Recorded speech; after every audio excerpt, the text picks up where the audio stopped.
6வது மாதம் முடிஞ்சு நாங்கள் 7வது மாதத்துக்கு நாங்கள் காலை வைக்க போகிறோம். நாங்கள் கடந்து வந்த பாதைகளை நாங்கள் ஒரு கொஞ்ச நேரம் நாங்கள் யோசித்து பார்ப்போம். ஆண்டவர் எங்களை நாங்கள் ரட்சிக்கப்பட்டதிலிருந்து ஆண்டவர் எங்களை இம்மட்டும் காலமும் எங்களை வழிநடத்தி வருகிறார். அவருடைய ரட்சிப்புக்கு ஏற்ற அவருடைய வார்த்தையை ஏற்றுக்கொள்ளக்கூடிய ஒரு உள்ளத்தை அவர் எங்களுக்கு கட்டளையிட்டார். நாங்கள் 1 கொரிந்தியரிலே 15வது அதிகாரத்துக்கு நாங்கள் கடந்து செல்வோம். அதில் கூட பவுல் எழுதுகிற மாதிரி நாங்கள் வாசிப்போம். பவுல் என்ன மாதிரி எழுதி இருக்கிறாரு. 1வது வசனத்தை நாங்கள் வாசிக்க கேட்போம். அன்றியும் சகோதரரே, நான் உங்களுக்கு பிரசங்கித்த சுவிசேஷத்தை மறுபடியும் உங்களுக்கு தெரியப்படுத்துகிறேன். நீங்களும் அதை ஏற்றுக்கொண்டு அதிலே நிலைத்திருக்கிறீர்கள். ஆமென். ஹல்லேலூயா. அருமையான வசனம். அன்றியும் சகோதரர்களே, நான் உங்களுக்கு பிரசங்கித்த சுவிசேஷத்தை மறுபடியும் உங்களுக்கு தெரிவிக்கப்படுத்துகிறேன். நீங்கள் அதை ஏற்றுக்கொண்டு அதிலே நிலைத்திருங்கள் என்று சொல்லி இந்த வசனம் சொல்கிறது. அது எங்களுக்கு கொடுக்கப்பட்ட அந்த வார்த்தையை நாங்கள் கேட்டு அதன்படி நாங்கள் வாழ கற்றுக்கொண்டோம். இவ்வளவு காலம் நாங்கள் வாழ்ந்து வருகிறோம். இவ்வளவு காலம் ஆண்டவருடைய வார்த்தைகளை நாங்கள் எங்களுடைய இருதயத்திலே நாங்கள் எடுத்துக்கொண்டு எங்களை நாங்கள் சரிப்படுத்தி கொண்டு தேவ ஆவியானவர் கொடுக்கிற பலத்தோடு கூட நாங்கள் இவ்வளவு காலம் நாங்கள் ஓடி வருகிறோம். இவ்வளவு காலம் கஷ்டங்கள், நிந்தனைகள், போராட்டங்கள், ஆபத்துகள், நோய்கள் எல்லாவற்றிலும் இருந்து ஆண்டவர் எங்களை இவ்வளவு காலமும் வழிநடத்தி வந்திருக்கிறார். இம்மட்டு காலமும் வழிநடத்தி வந்தவர். அவர் தொடர்ந்து எங்களை காக்க வல்லவராயிருக்கிறார். இந்த இடத்துல சொல்லப்படுகிறது போல நாங்கள் அதை நினைக்க வேண்டுமாம். அதை என்னென்று அதை தெரிவிக்க நீங்கள் அதை ஏற்றுக்கொண்டு அதிலே நிலைத்திருங்கள் என்று சொல்லப்படுகிறது இந்த வசனம். இந்த வசனத்தை நாங்கள் பார்க்கும்போது உண்மையாகவே எங்களுக்கு திரும்பவுமாக நாங்கள் ஆண்டவரை நாங்கள் ரட்சிக்கப்பட்டு நாங்கள் தொடர்ந்து நாங்கள் எங்களுடைய அந்த பாதையிலே ரட்சிப்பின் பாதையிலே நாங்கள் வாழ்ந்து வரைக்கல எங்களுக்கு ஒவ்வொரு படியை நாங்கள் தாண்டி போக போக எங்களுடைய விசுவாசம் வர்த்திக்கப்படும். விசுவாசம் வர்த்திக்கப்பட்டு வரைக்கும் நாங்கள் சோதனை வந்தோடனே நாங்கள் நினைப்போம், என்ன ஆண்டவராக எங்களை சோதிக்கிறாரு. அப்போ ஆண்டவருடைய வசனம் சொல்லி நான் உன்னை சோதிக்கிறேன் சொல்லி அப்படியாக சொல்லுகிறார். அதே மாதிரி ஒவ்வொரு வசனத்திலையும் ஆண்டவர் எங்களுக்கு தருகிற வெளிப்படுத்தல்களை வைத்து நாங்கள் ஆண்டவருடைய பாதையிலே அவர் எங்களுக்கு காண்பிக்கிற பாதையிலே நாங்கள் வழி நடத்தி அப்படியே அவருடைய தேவ ஆவியினுடைய வழிநடத்தலோடு கூட நாங்கள் அப்படியே வருகிறோம். இப்படியாக நாங்கள் அவருடைய வார்த்தையை நாங்கள் எடுத்துக்கொள்ளுகிறதுக்கு நாங்கள் ஒரு உள்ளத்தை ஆண்டவர் எங்களுக்குள்ளே உருவாக்கி கொண்டார். அவருடைய வார்த்தையை நாங்கள் எடுத்து நாங்கள் அதன்படி வாழ கற்றுக்கொள்ளக்கூடியதான ஒரு உள்ளத்தை ஆண்டவர் எங்களுக்கு ஏற்படுத்தினார். இல்லாட்டி நாங்கள் ரட்சிக்கப்பட்டிருக்க மாட்டோம். இல்லாட்டி நாங்கள் ரட்சிப்புக்குள்ளாக வந்திருக்க மாட்டோம். நாங்களும் கதைக்கு கதை நாங்கள் எதிர்த்து நாங்கள் ஆண்டவர் ஏன் இப்படி இருக்கணும், ஆண்டவர் இயேசு தனியத்தான ஆண்டவர் என்று சொல்லி நாங்களும் சொல்லி கொண்டிருக்கிறதுக்கு இயலும். ஆனால் ஆண்டவர் எங்களை முன்குறித்தார். எங்களுடைய பிறப்புக்கு முன்பு ஆவிய ஆண்டவர் எங்களை முன்குறித்திருக்கிறார். இதுதான் ஒரு பெரிய சலாக்கியம். என்னென்றால் நாங்கள் புறக்கைக்கு முதலே ஆண்டவர் எங்களுக்கு எல்லாத்தையும் செய்து வைத்துட்டார். ஆனால் நாங்கள் என்ன செய்கிறோம்னா நாங்கள் ஆண்டவரை நாங்கள் ரட்சிக்கப்பட்டு நாங்கள் அறிந்து வரைக்கல நாங்கள் பிள்ளைகளை போல நாங்கள் ஆண்டவரிடத்துல போய் அழுகிறோம். ஆண்டவரை எனக்கு ஏன் இந்த கதி, ஆண்டவரை எனக்கு ஏன் இந்த போராட்டம், எனக்கு ஏன் இந்த நிந்தைகள்னு சொல்லி ஆண்டவரை நோக்கி நாங்கள் கதறுகிறோம். ஆனால் அந்த காலகட்டத்திலும் ஒவ்வொரு அந்த ஸ்டேஜிலும் எங்களுடைய விசுவாசம் வர்த்திக்க பண்ணப்படுகிறது. எங்களுடைய விசுவாசம் வளர்கிறது. எங்களுடைய விசுவாசத்தை வளர்க்கிறது தேவனுடைய ஆவியானவர். அவர் எங்களுடைய அந்த வார்த்தைகளை தந்து எங்களை திரும்பவுமாக ஆண்டவர் சோர்ந்து போகாதே. ஆண்டவருடைய வார்த்தைகள் எப்படியாக சொல்வது, நீ கவலைப்படாத, நீ பயப்படாத, நீ திடமனதாயிரு என்று சொல்லி ஆண்டவர் திரும்பவுமாக தன்னுடைய வார்த்தைகளை தந்து எங்களை பலப்படுத்துகிறவராக இருக்கிறார். அவர் சொல்ல இல்லை இதோட உண்ட சாப்டர் க்ளோஸ் சொல்லி, அவர் சொல்ல இல்லை இந்த நீ இப்போ 25 வயசாச்சு, இல்லாட்டி 30 வயசாச்சு, 40 வயசாச்சு, இதோட உண்ட சாப்டர் க்ளோஸ்ன்னு சொல்லி ஆண்டவர் சொல்லல. ஆண்டவர் நித்தியத்துக்கும் எங்களை ஆண்டவர் அழைத்திருக்கிறார். அந்த நித்திய ஜீவன் எங்களை அழைத்தது நித்திய ஜீவனுக்காக அழைத்திருக்கிறார். நாங்கள் அவரிடத்தில் போக மாட்டா இல்லை, போனாலும் அதுக்கு புறம் ஆண்டவர் எங்களை காக்கிற தேவனாய் இருக்கிறார். அவர் எங்கள் மீது அவ்வளவு அன்பாயும் கருணையாயும் எங்களை நோக்கி பார்க்கிற தேவனுமாய் இருக்கிறார். இந்த தேவனை குறித்து நாங்கள் பார்ப்போம். இந்த இடத்துல நாங்கள் மத்தேயு 13வது அதிகாரத்திலே 23வது வசனத்தை நாங்கள் வாசிக்க கேட்போம்.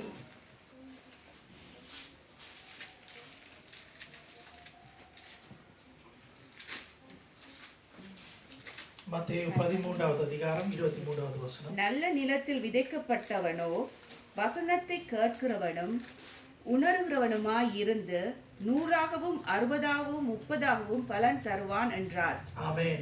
ஆண்டவருடைய வாயிலிருந்து வந்த வார்த்தைகள் நல்ல நிலத்திலே விதைக்கப்பட்டவனோ வசனத்தை கேட்டவனும் உணர்வு இருக்கிறவனுமா இருக்கிறான்னு சொல்லி, அது மாத்திரமல்ல 100 மடங்கு பலனை கொடுக்கிறவராயிருக்கிறது.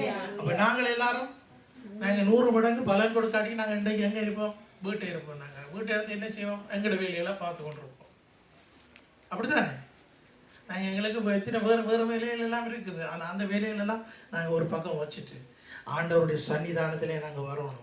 தேவ பயத்தோடு கூட தேவனிடத்திலே நடுக்கத்தோடு கூட நாங்கள் வந்து நிற்கிறோம். அவருடைய சன்னிதானம் அவரை நாங்கள் தேவனை கௌரவிக்கிறோம். நாங்கள் தேவனுக்கு மரியாதையை செலுத்துகிறோம். Wir geben ihm die Ehre. Wir geben Gott die Ehre. Deswegen sitzen wir heute hier in der Gemeinde. Ein anderes Wort sagt, wir sollten diese Versammlung nicht versäumen. So steht es auch geschrieben. அதாவது நாங்கள் எங்கள் சபை கூடி வருவதிலே நீங்கள் விட்டு விடாதீர்கள் என்று சொல்லி கூட ஒரு வசனம் இருக்கிறது. நாங்கள் ஆண்டவரை நாங்கள் மதித்து ஆண்டவருக்கு நாங்கள் மரியாதையை செலுத்தி அவரிடத்திலே நாங்கள் பயபக்தியோடு கூட கடந்து வருகிறது தான் அவருக்கு பிரியமான ஒரு ஆராதனையாக இருக்கிறது. அவரை நாங்கள் எங்களுடைய வாயினாலே நாங்கள் பாடுகிறது, நாங்கள் துதிகளை ஏறெடுக்கிறது, எங்களுடைய இருதயத்தை அவரிடத்திலே ஊற்றி விடுகிறது. இதுவெல்லாம் தேவனுக்கு பிரியமானது. பாருங்கள், சின்ன பிள்ளை கூட ஒரு தகப்பன்கிட்ட போய் தகப்பனுக்கு பிரியமானபடி நடக்கிறதுக்கு தகப்பன்கிட்ட கேட்கும். என்னண்டு அந்த சின்ன பேபி பாசையில் கேட்போம், அப்பா உங்களுக்கு என்ன விருப்பம் சொல்லி. அதே போலதான் நாங்களும் என்ன செய்யணும்? எங்களோட அப்பாவை நோக்கி நாங்கள் பார்ப்போம். அப்படி அதாவது அவ்வளவுத்துக்கு ஒரு ரிலேஷன்ஷிப் எங்களுக்குள்ள உருவாக மாட்டோம். நாங்கள் எங்களுடைய தேவனை ஆண்டவர்னு சொல்லி ஆண்டவரை தூரத்தில் வச்சு கொண்டு நாங்கள் பார்க்கக்கூடாது. அது என்னுடைய அப்பா, அவர் என்னுடைய அப்பா, அவர்களே நான் சொந்தம் கொண்டாடலாம். அவர் எனக்கு அப்பாவாக இருக்கிறார். சில நேரத்தில் அவர் எனக்கு நண்பனாக இருக்கிறார், சில நேரத்தில் அவர் எனக்கு சகோதரனாக இருக்கிறார், சில நேரத்தில் அதாவது பயப்படக்கூடிய ஒரு தேவனாக இருக்கிறார். பயமாட்டா நாங்கள் பயத்தோடு நாங்கள் தூரத்தில் நிற்க தேவையில்லை, பயத்தோடு நடுக்கத்தோடு அவருடைய முன்னிலே நாங்கள் அவர் சன்னிதானத்திலே நாங்கள் வர கற்றுக்கொள்ள வேண்டியதாக இருக்கிறது. இதுதான் தேவன் எங்களிடத்திலே எதிர்பார்க்கிறது. இதை ஆண்டவர் எதிர்பார்க்கிறார். நாங்கள் நல்ல நிலத்திலே எங்களுடைய நல்ல நிலத்திலே போடப்பட்ட விதைகள் அது பலனை கொடுக்கிறதை எங்களுடைய வாழ்க்கையை நாங்கள் காணக்கூடியதாக இருக்கிறது. சில பேருக்கு அது சர்வ சாதாரணமாக இருக்கலாம். ஏதோ நான் ரட்சிக்கப்பட்டுட்டு நான் ஆண்டவருடைய பிள்ளையாக இருக்கிறேன், அப்போ நான் சபைக்கு போகணும், நான் கட்டாயமாக சபையில் நான் நிற்கணும் என்று சொல்லி அந்த நினைவுகளோடு கூட நாங்கள் வாழ்ந்து வராமல் உண்மையாகவே ஆண்டவர் என்னுடைய இருதயத்தை நல்ல நிலமாக பண்படுத்தி வருகிறார் என்று சொல்லி அந்த ஒரு நோக்கத்தோடு கூட அந்த ஒரு சிந்தனையோடு கூட நான் வாழ கற்றுக்கொள்ள வேண்டும். இப்படியாக நாங்கள் வாழவோமா இருந்தால் அநேக காரியங்கள் எங்களுக்கு சுலபமாயிருக்கும். எங்களுடைய இருதயம் கடினத்தினால் நிறைந்திருக்குமா இருந்தால், இருமாப்பு கடினம் இதுகளெல்லாம் இருக்குமா இருந்தால் நாங்கள் ஆண்டவரிடத்தில் வர்றதுக்கு நாங்கள் கஷ்டப்படுவோம். ஏன் எனக்கு இப்படி, ஏன் எனக்கு இப்படி ஏன் நடக்குது?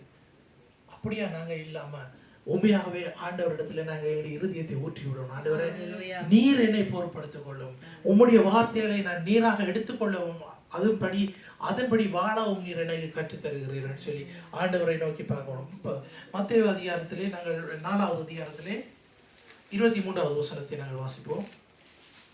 பின்பு இயேசு கலிலேயா எங்கும் சுற்றி நடந்து அவருடைய ஜெப ஆலயங்களில் உபதேசித்து ராஜ்யத்தின் சுவிசேஷத்தை பிரசங்கித்து ஜனங்களுக்கு உண்டாயிருந்த சகல வியாதிகளையும் சகல நோய்களை நீக்கி சொஸ்தமாக்கினார். ஆமென்.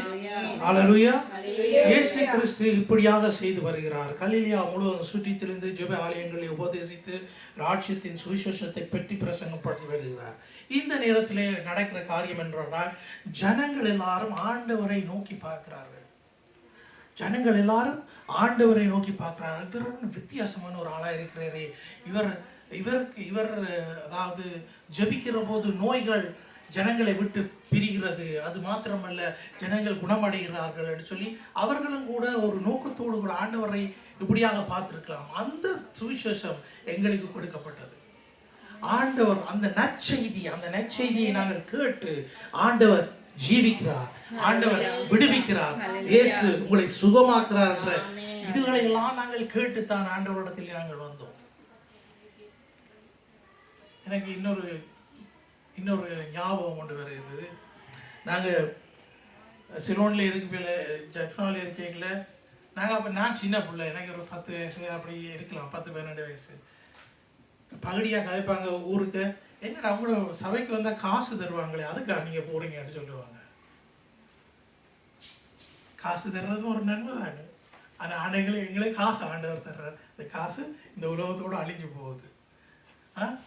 அப்படித்தான் சொல்லுவாங்க. நீங்கள் அலேலியா கூட்டம், நீங்கள் உங்களுக்கு காசு எல்லாம் கிடைக்கும், அது நடத்த நீங்கள் அதோட சிலோட வைராக்கியமாக பேசுவீங்க, கோபத்தோடு பேசுவீங்க, உங்களுக்கு எல்லாம் காசு கிடைக்கும், அது நடத்த நீங்கள் போகிறீங்க. உங்களுக்கு காசு கிடைக்கும், நீங்கள் வா ஆண்டு கூப்பிடுறீங்க.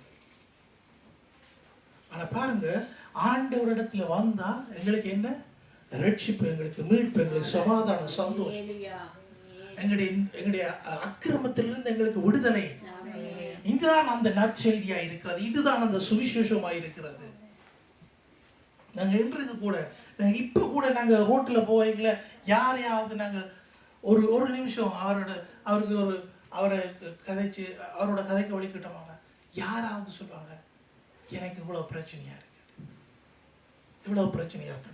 ஆண்டவர் என்ன செய்தார் என்றால், இயேசு கிறிஸ்து ஜனங்களுக்கு உண்டான சகல வியாதிகளையும் சகல நோய்களையும் நீக்கி அவர்களை சொஸ்தமாக்கி, இப்படிப்பட்ட ஒரு நற்செய்தியை நாங்கள் எங்களுக்குள்ளே பெற்றிருக்கிறோம். அதன்படி நாங்கள் வாழ்ந்து வருகிறோம். அதை நாங்கள் பயன்படுத்துகிறோம். அதை எப்படியாக நாங்கள் இந்த நன்மையை பெற்றோம் என்றதை மற்றவர்களுக்கு நாங்கள் அறிவிக்க வேண்டியதாக இருக்கிறது. நாங்கள் அதை சர்வ சாதாரணமாக எடுக்கக்கூடாது. ஒருத்தரும் இந்த ரட்சிப்பை குறித்து சர்வ சாதாரணமாக நாங்கள் எடுக்க, ரட்சிப்பு தான் எங்களுக்கு முக்கியமாக இருக்கிறது. அந்த ரட்சிப்பை தான் நாங்கள் அடைந்தது நிமித்தம் நாங்கள் இப்படி ஒரு நல்ல மனுஷனாய் மாறினோம். அதுக்கு முதல் நாங்கள் கூடாத ஆட்களாக தான் இருந்தோம். எங்களிடத்தில் அழுக்குகள் இருந்தது. நாங்கள் இருமாப்போடும் பொறாமையோடும் எங்களுடைய வாயிலிருந்து வந்த வார்த்தைகள் எல்லாம் அசுத்தங்களுமாய் இருந்தது. ஆனால் நாங்கள் தேவனை அண்டிக் கொண்டோம், இந்த நற்செய்தியை நாங்கள் பெற்றுக்கொண்டோம். அதன் பிறகு ஆண்டவர் எங்களை ஒரு புதிய மனுஷனாக மாற்றினார், எங்களை புதிய மனுஷனாக மாற்றினார். இதை குறித்து நாங்கள் இன்றைய நாட்களிலும் நாங்கள் ஒரு நேரம் நாங்கள் திரும்பி பார்க்கிறோம். இந்த 6 மாசம் கடந்து வந்தது. இந்த 6 மாசத்திலும் ஆண்டவர் எங்களுக்கு நன்மையை செய்தார். இந்த 6 மாசம் தான் எங்களுக்கு நன்மை செய்தார்னு சொல்லி நாங்கள் ஒவ்வொரு தரம் எங்களுடைய ஏஜ் நாங்கள் எடுத்து பார்ப்போமா இருந்தா, நாங்கள் இந்த பூமியில வாழ்ந்து வருகிற நாட்களிலே ஆண்டவர் எங்களுக்கு நன்மையை தான் செய்திருக்கிறார். ஆண்டவர் யாருக்காவது கெட்டது செய்திருக்கிறாரா? யாருக்காவது கெட்ட காரியங்களை செய்திருக்கிறாரா? அப்படி கெட்ட காரியங்கள் என்று சொல்லி நாங்கள் எண்ணுவோம் வேண்டாம், அது அவருடைய பாதுகாப்பாக இருக்கிறது. அது நாங்கள் எங்களுடைய நினைவுகளுக்கு எங்களுக்கு விருப்பமான, எங்களுடைய இருதயத்திலே நல்ல விருப்பமான காரியத்தை நாங்கள் வாஞ்சி நாங்கள் ஜெபம் செய்து அதை தேடி ஆண்டவரத்தை இரவும் பகலும் ஜெபிச்சு ஆண்டவர் எங்களுக்கு தரையிலேண்டா நாங்கள் ஆண்டவரில் கோவப்படக்கூடாது. என்ன ஆண்டவர் எங்களை பாதுகாக்கிறார். ஏதோ ஒரு காரியத்திலிருந்து ஆண்டவர் எங்களை பாதுகாக்கிறார். அவருடைய வழிகள் எல்லாம் செம்மையான வழிகள். அந்த வழிகளிலே நாங்கள் நடக்க கற்றுக்கொள்ள வேண்டும். ஹல்லேலூயா. எங்கள் அடுத்த வசனத்தை நாங்கள் பார்ப்போம்.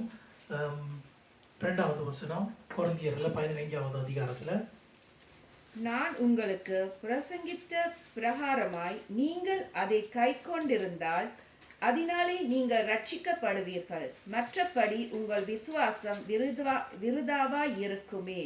ஆமென். ஹல்லேலூயா. அவர் எங்களுக்கு பிரசங்கித்த பிரகாரமாய் நீங்கள் அதை கற்றுக்கொண்டிருந்தால், அதன்படித்தான் நாங்கள் கற்றுக்கொண்டிருக்கிறோம்.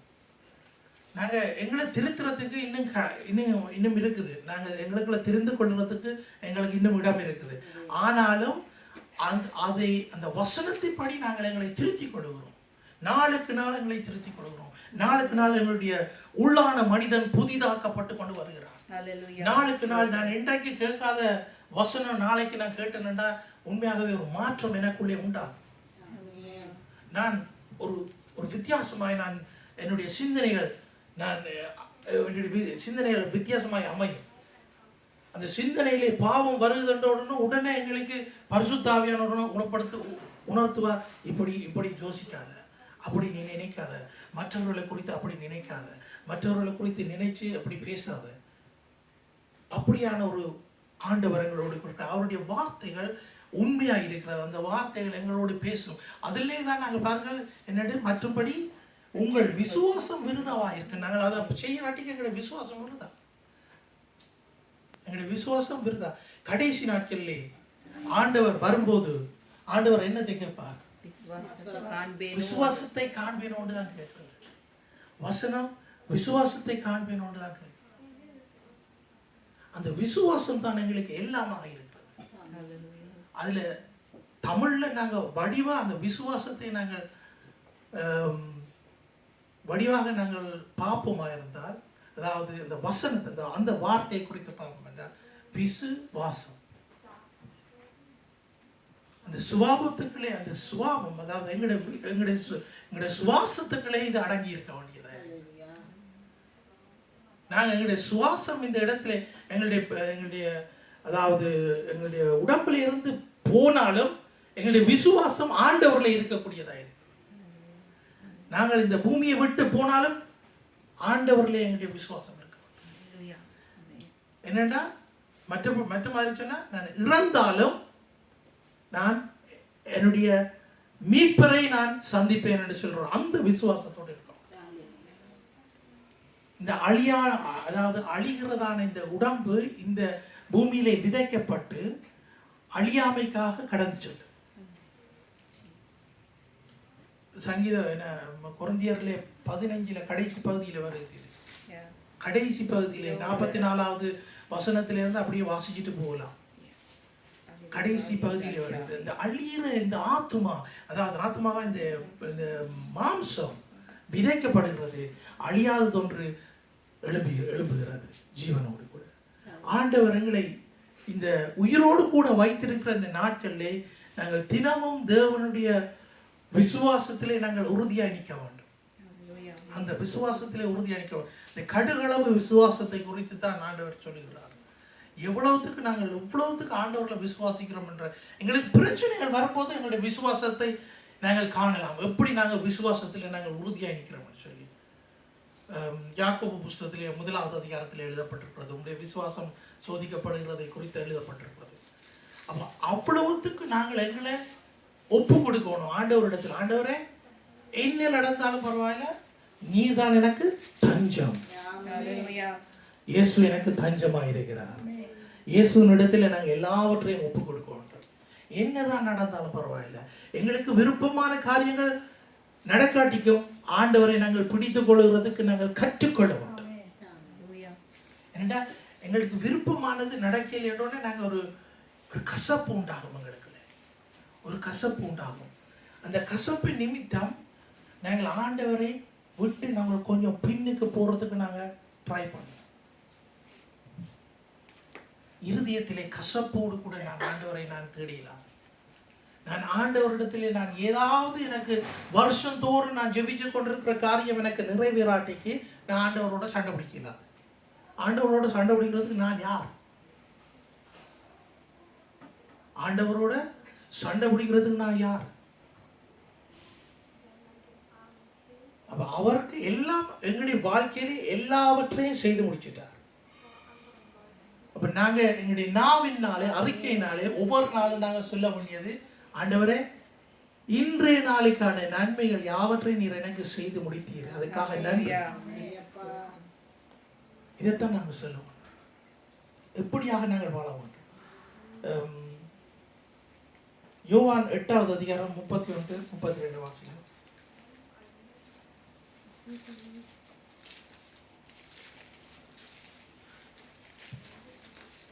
இயேசு தம்மை விசுவாசித்த யூதர்களை நோக்கி, நீங்கள் என் உபதேசத்தில் நிலைத்திருந்தால் மெய்யாகவே என் சீஷராய் இருப்பீர்கள், சத்தியத்தையும் அறிவீர்கள், சத்தியம் உங்களை விடுதலை ஆக்கும் என்றார். ஹல்லேலூயா, ஹல்லேலூயா, ஹல்லேலூயா. இந்த வார்த்தைகள் யாருக்கு சொல்லப்பட்டது?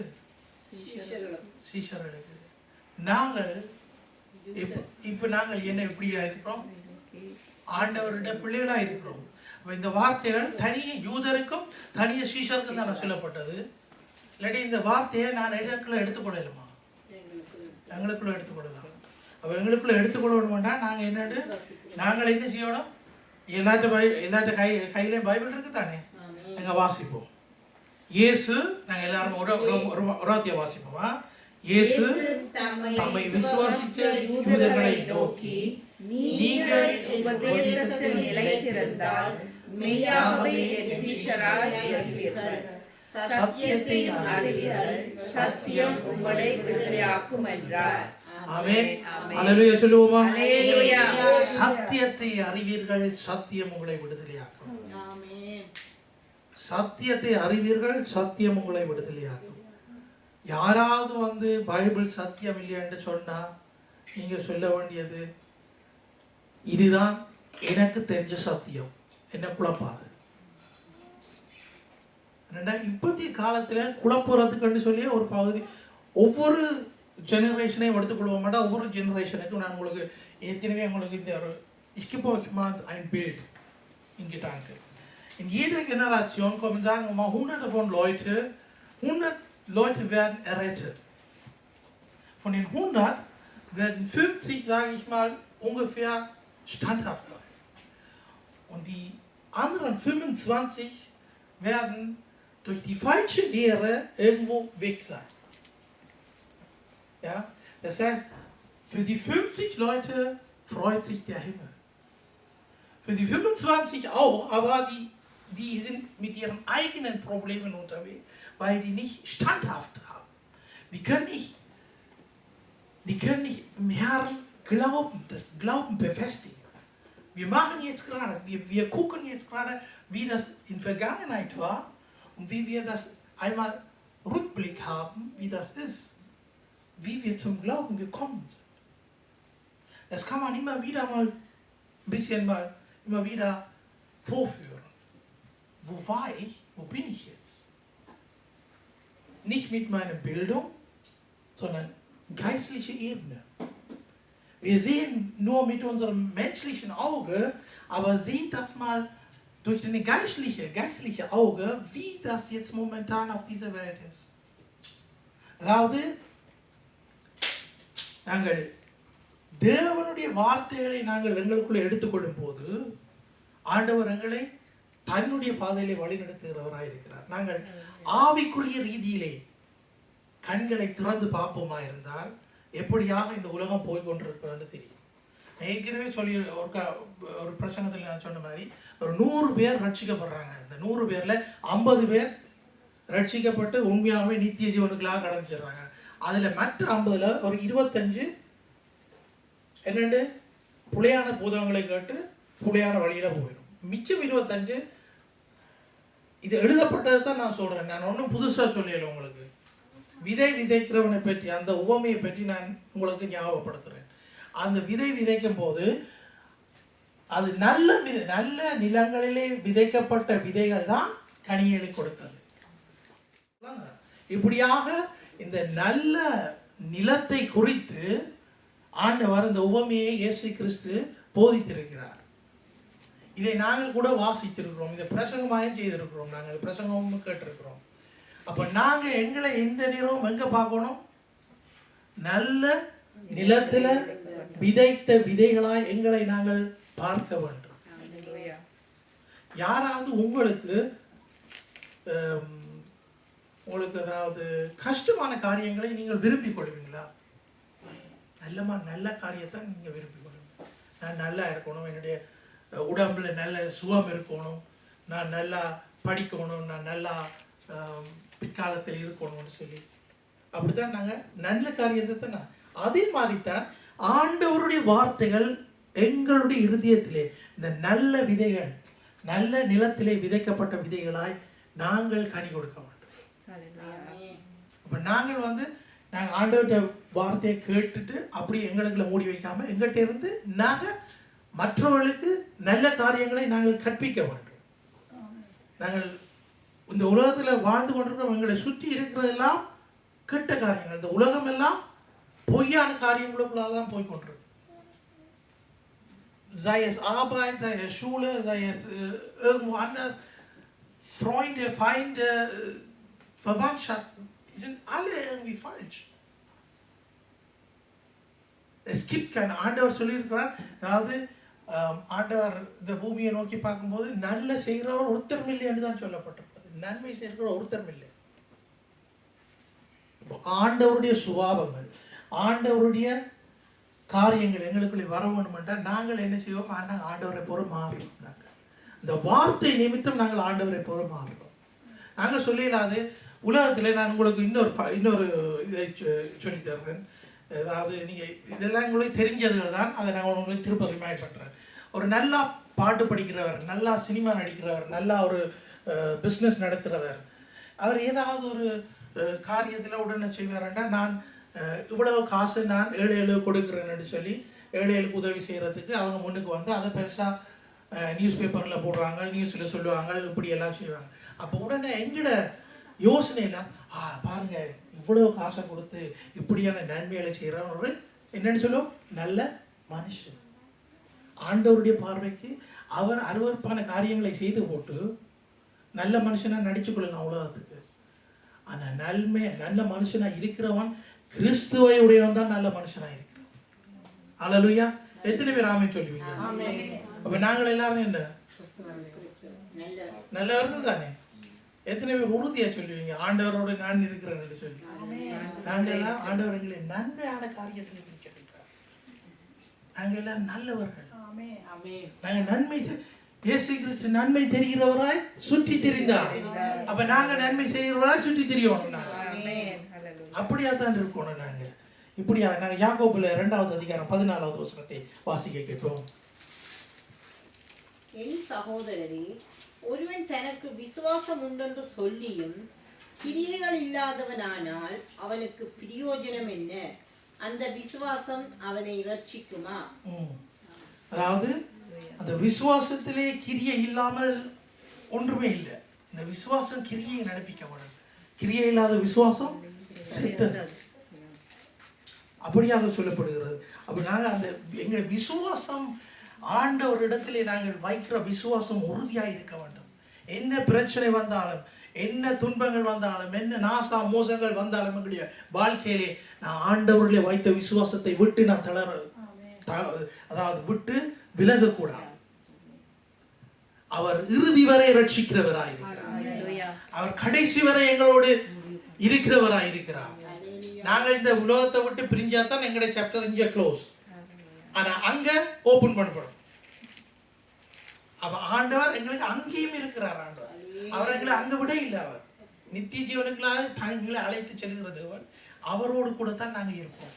அவர் சொல்ல இல்லை, சரி வா அந்த அதுல ஒரு வீடு ஒன்று இருக்கு அங்க போயிடும்னு சொல்லி. வீடும் இல்லை, ஒன்றும் இல்லை.